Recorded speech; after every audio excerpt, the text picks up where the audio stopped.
اعوذ باللہ من الشیطان الرجیم بسم اللہ الرحمن الرحیم۔ دوستو، میرا نام ڈاکٹر ابو عبداللہ ہے اور میں انٹرنیشنل اسلامک یونیورسٹی سے قرآن، حدیث، سنت اور اسلامک لاز میں، جس کو شریعت کہتے ہیں، اس میں تعلیم یافتہ ہوں، گریجویٹڈ ہوں۔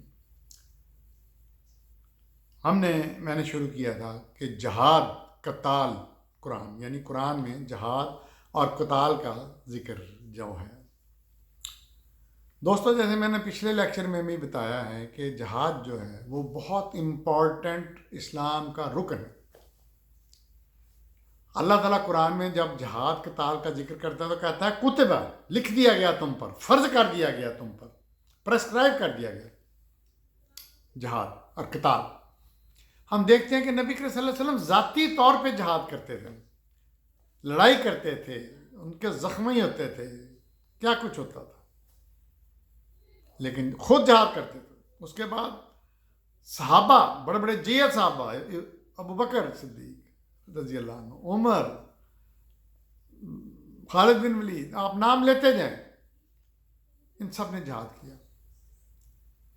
اس جہاد کی برکت سے مسلمان دنیا 1000 سال تک دنیا کے 3/4 حصے پہ حکمران رہے۔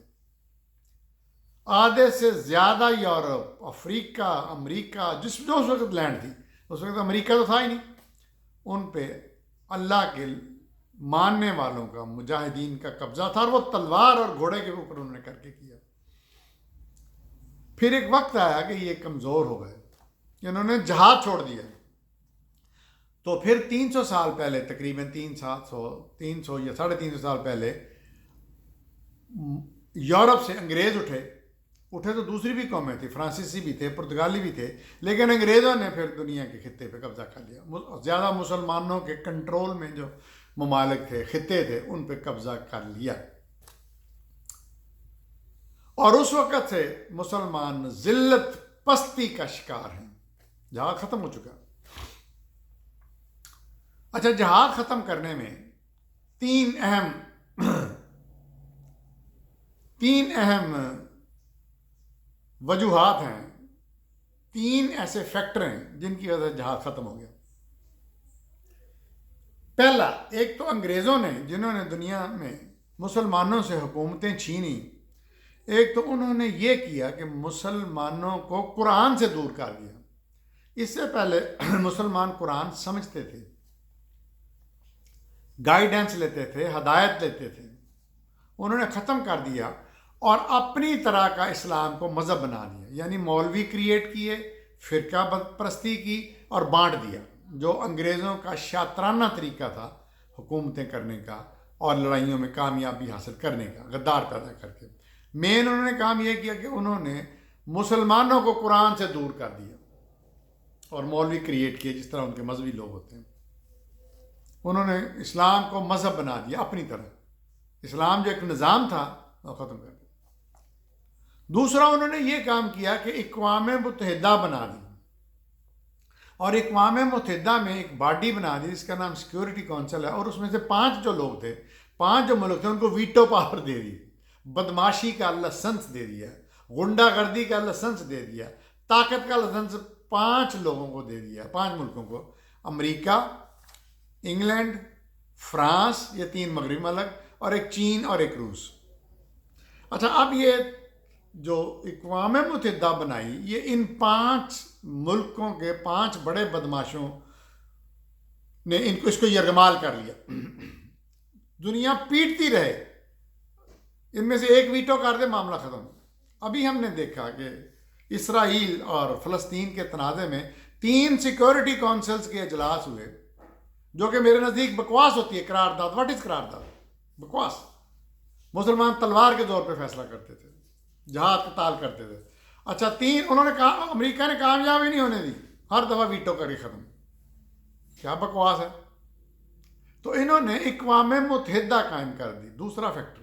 اچھا، اقوام متحدہ ان کی لونڈی تو ہے، پروسٹیچیوٹ تو ان کی ہے، لیکن خود فیصلے خود اس کو ایک طرف کر دیتے ہیں۔ امریکہ جب جاتا ہے، جس ملک پہ چڑھائی کر دیتا ہے، اقوام متحدہ نہیں پوچھتی، اقوام متحدہ کو نہیں یہ پوچھتا کہ بھئی اجازت نہیں لیتا، اجازت ہم مسلمانوں نے لینی ہے، کہ جی کشمیر سے بڑا ظلم ہو رہا کی کریے، اقوام متحدہ قرارداد پاس کر دے. فلسطین میں جی یہ ہو رہا ہے، اقوام متحدہ قرارداد پاس کر دے. کمزور مسلمان ملکوں کا یہ کام رہ گیا ہے کہ بیگی بلی بن کے ان سے منتیں کریں. اب ان 5 بڑے بدماشوں کی مرضی ہے، جو مرضی کریں. تو دوسرا فیکٹر جہاد ختم ہونے کا، اقوام متحدہ کا قیام. جب سے یہ بنی ہے کسی مسلمان ملک نے ککھ نہیں کیا. یہ 2 فیکٹر بہت امپورٹنٹ ہے کہ ایک تو جب انگریزوں نے حکومت چھینی، مسلمانوں سے ممالک لیے تو ان کو قرآن سے دور کر دیا. اور دوسرا اقوام متحدہ کا قیام. اب ان کو لڑنے کی ضرورت نہیں مسلمانوں سے، کہ ہمیں اقوام متحدہ جانے اور یہ مسلمان ملک جانے. تو ہم شروع کرتے ہیں. قرآن کیا کہتا ہے؟ آل عمران 3 سورت کی 121ویں آیت میں فرمایا، اور جب صبح تم، یعنی قرآن پاک میں جہاد اور قتال کا مضمون بھرا پڑا ہے. اتنا زیادہ تواتر سے اس کا ذکر ہے، لیکن آپ کو کوئی مولوی نہ پاکستان میں عالم، نہ پاکستان میں، نہ پاکستان سے باہر اس کا ذکر کرتا نظر آئے گا کہ جہاد میں قرآن میں یہ بھی ہے. کوئی نہیں ذکر کرے گا. اخلاقیات، مطلب بڑے بڑے مولوی عالم کیا کہتے ہیں؟ اخلاقیات، اخلاق کو اپنا ٹھیک کرو. وہ بندے تو پتروں مار پڑ رہی ہے، ذلت کا شکار ہے پوری دنیا میں. اب تو عیسائی یہودی تو مار ہی رہے ہیں، اندازہ کریں ہندو مار رہے ہیں، یہود و نصارہ، ہنود. اور اب برما جیسے، بدھا جیسے لوگوں میں جو ان کے بڑے شریف نیک سمجھ جاتے تھے، امن پسند، انہوں نے اتنا قتل و غارت کیا برما میں، صرف اس لیے کہ جہاد نہیں ہو رہا، قتال نہیں ہو رہا. اور جب 121ویں آیت آل عمران 30ویں سورت، اور جب صبح تم نکلو اپنے گھر سے مومنوں کو جنگی یعنی قتال مورچوں پر مامور کرنے. حضور صلی اللہ علیہ وسلم کو کہا جا رہا ہے کہ جب تم صبح نکلو اپنے مومنوں کو مورچوں پہ قتال کے لیے تیار کرنے. اور اللہ سمیع العلیم ہے، سنتا، دیکھتا ہے، جانتا ہے. اگلی آیت 122، جب ارادہ کیا تھا 2 گروہوں نے تم سے بزدلی دکھانے کا، حالانکہ اللہ ان کا مددگار تھا. اور اللہ پر ہی بھروسہ کرے مومنین.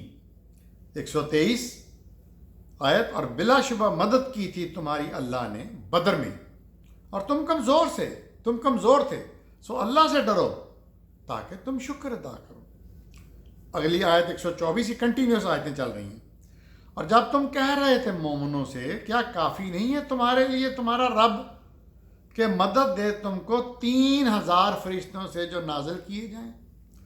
125ویں آیت، ہاں کیوں نہیں، یہ جنگ بدر میں جو ہوا وہ سارا ذکر ہوگا. ہاں کیوں نہیں، اگر تم صبر اور استقامت رکھو اور تقوی اختیار کرتے رہو، تقوی کرو، ڈرتے رہو اللہ سے یعنی. اور آ پڑے تمہارا دشمن تم پر اچانک، تو تمہارا رب مدد دے گا تم کو 5000 فرشتوں سے. کون سے فرشتے ہوں گے؟ وہ ان کے اوپر مخصوص نشان لگے ہوں گے. 126، اور نہیں بنایا اس کو اللہ نے مگر خوشخبری تمہارے لیے، اور تاکہ مطمئن ہو جائیں تمہارے دل اس سے، اور نہیں ہے فتح مگر اللہ کی طرف سے. اللہ جو عزیز ہے، طاقتور ہے، اور حکیم ہے، اور دانا ہے. اگلی آیت 127، تاکہ کاٹ دے ایک حصہ ان لوگوں سے جو کافر ہیں، یا ذلیل کر دے انہیں، بس وہ ناکام اور نامراد لوٹ جائیں. اللہ تعالیٰ کس طرح بتا رہے ہیں نبی کریم صلی اللہ علیہ وسلم کو کہ اگر تم قتال کے لیے نکلو گے ان ظالم لوگوں کو، ان کافروں کو، ان مشرکوں کو، تو اللہ کی مدد کیسے آئے گی؟ کنٹینیوسلی آئے گی. کس طرح آئے گی؟ فرشتے آئیں گے، یہ ہوگا وہ ہوگا.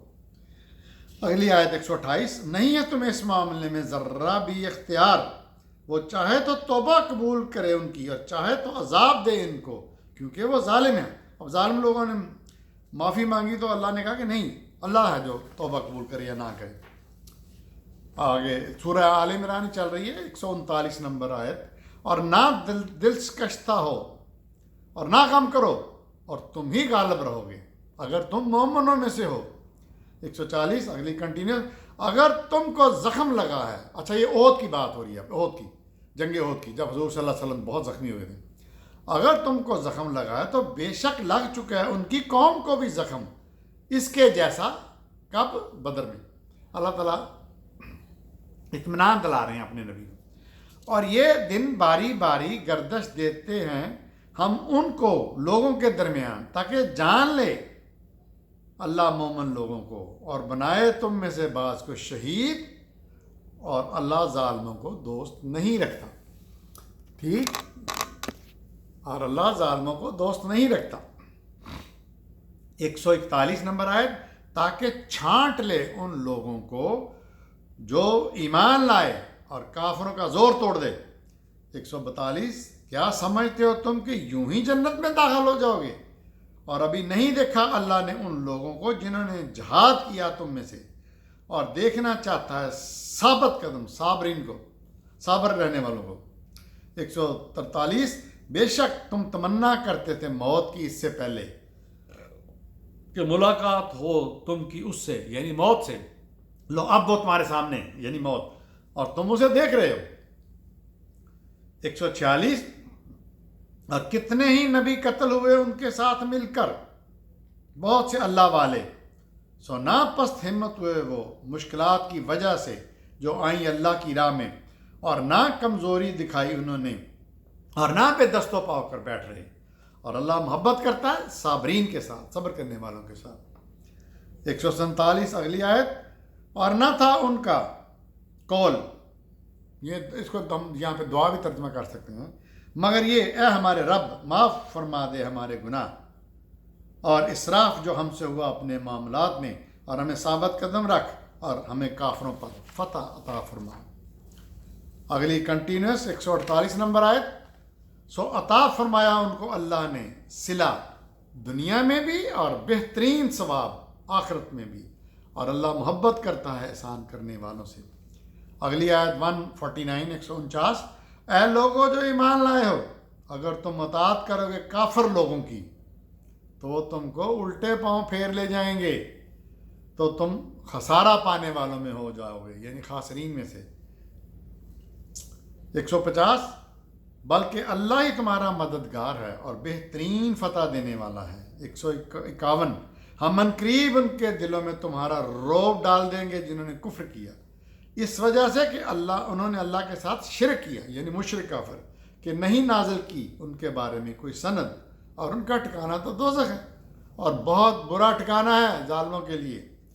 152، اور بے شک سچ کر دکھایا تم کو اللہ نے اپنا وعدہ جب تم بے دریغ قتل کر رہے تھے ان کو، کس طرح؟ اللہ کے اذن سے، یعنی احد کی بات ہو رہی ہے، جنگ احد کی، حتیٰ کہ جب ڈھیلے پڑ گئے تم خود ہی، اور تم نے اختلاف کیا حکم کے بارے میں جو اللہ کے نبی نے دیا ان کو، اور حکم عدولی کی تم نے بعد اس کے کہ دکھا دی تمہیں اللہ نے جس سے تمہیں محبت ہے۔ تم میں سے کچھ وہ تھے جو دنیا کے طلبگار تھے، اور تم میں سے وہ تھے جو کچھ آخرت کے طلبگار تھے، پس پسپا کر دیا اللہ نے تمہیں ان کے سامنے، یعنی شکست ہو گئی، تاکہ تمہاری آزمائش کرے۔ حوصلہ بھی اللہ دے رہا ہے، اور حق یہ ہے کہ پھر معاف کر دیا اللہ نے تمہیں، اور اللہ مومنوں پر بڑا فضل کرنے والا ہے۔ ہم سب جانتے ہیں جنگ احد میں کیا ہوا تھا۔ 153 یعنی 153، اور جب تم منہ اٹھائے بھاگے جا رہے تھے اور اب پلٹ نہیں رہے تھے کسی طرف، اور رسول تم کو تمہارے پیچھے سے پکار رہے تھے، سو بدلہ دیا اللہ نے۔ آگے 150 نمبر، جلد ہی ہم کافروں کے دلوں میں تمہارا رعب ڈال دیں گے، اس لیے کہ انہوں نے اللہ کے ساتھ شریک کیا ان کو جن کے لیے اللہ نے کوئی سند نہیں نازل کی، اور ان کا ٹھکانہ دوزخ ہے، اور وہ بہت برا ٹھکانہ ہے۔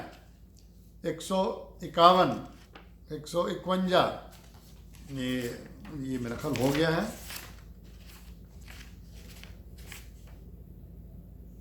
نہیں، اچھا جی، 151 51، اور جب تم قتل کر رہے تھے ان کو اللہ کے اذن سے، یعنی جنگ احد میں، حتیٰ کہ جب ڈھیلے پڑ گئے تم خود ہی، اور اختلاف کیا تم نے حکم کے بارے میں جو نبی نے دیا تھا، اور حکم عدولی کی تم نے اس کے بعد تو دکھا دی اللہ نے تمہیں محبوب چیز تم میں سے. یہ آیت ہو گئی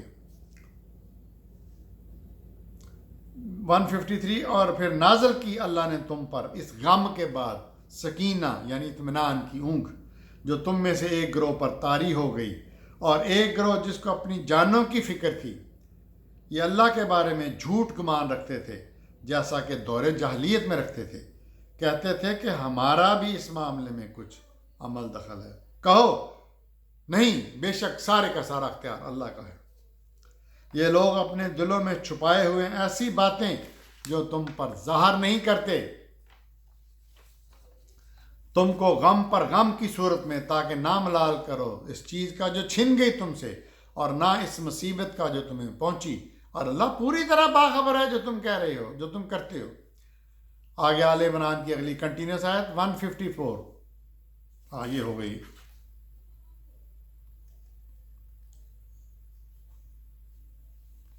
154 ہے. کہو اگر ہوتے تم اپنے گھروں میں بھی، ہاں کہو بے شک سارا اختیار اللہ کا ہے. یہ لوگ اپنے دلوں میں چھپائے ہوئے ہیں ایسی باتیں جو ظاہر نہیں کرتے تم پر، یعنی منافق کافر. کہتے ہیں کہ اگر ہمارا بھی کچھ اختیار ہوتا تو نہ مارے جاتے ہم اس جگہ. کہو کہ اگر ہوتے تم اپنے گھروں میں بھی تو ضرور نکل آتے وہ لوگ کہ لکھ دیا گیا جن کی قسمت میں قتل ہونا اپنی قتل گاہوں کی طرف. یہ اس لیے کہ اللہ پرکھے جو تمہارے سینوں میں ہے، اور تاکہ تمہیں معاف کر دے وہ جو تمہارے دلوں میں ہے، اور اللہ خوب جانتا ہے جو تمہارے دلوں میں ہے. یہاں پہ ہم ختم کرتے ہیں اس لیکچر کو. دیکھتے رہیے میرا چینل ڈاکٹر ابو عبداللہ.